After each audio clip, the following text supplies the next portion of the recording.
আক্কেলপুর থানার জামালগঞ্জ বাজারে গতকাল রাত ৩টার দিকে একটি দস্যুতার ঘটনা ঘটেছে। সেই দস্যুতার ঘটনার সংবাদ জানার সাথে সাথে আমি সংশ্লিষ্ট থানার অফিসার ইনচার্জ এবং সার্কেল এডিশনাল এসপিকে পাঠিয়েছি এবং আমি নিজেও ঘটনাস্থল ভিজিট করেছি। আমরা সেখানে দেখতে পেরেছি যে সিসি ক্যামেরা আছে। সিসি ক্যামেরার মধ্যে ৩-৪ জন লোককে দেখা গেছে যারা এই দস্যুতার সাথে জড়িত।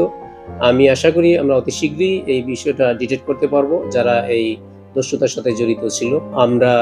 আমি আমার ডিবি সহ অন্যান্য থানা পুলিশকে সবাইকে এঙ্গেজ করেছি যাতে এই বিষয়টা অতি দ্রুত ডিটেক্ট করে।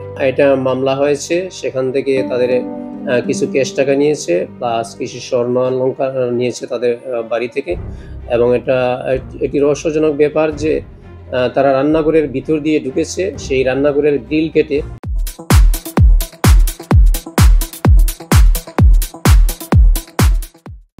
কিন্তু রান্নাঘরের সাথে যে তাদের মেন ঘরের যে সংযোগ যে দরজাটা ছিল, সেই বড় একটি দরজা, সেই দরজাটা খোলা ছিল। এবং সেই বাড়িতে বৃদ্ধ দুজন লোক ছিলেন, অন্য কোনো মানুষ ছিলেন না, যার জন্য সহজেই তারা এখান থেকে পার পেয়ে যেতে পেরেছে। আমরা আশা করি যেহেতু সিসি ফুটেজে তাদের ছবি দেখা গেছে, আমরা শীঘ্রই ইনশাআল্লাহ এটি ডিটেক্ট করতে পারব।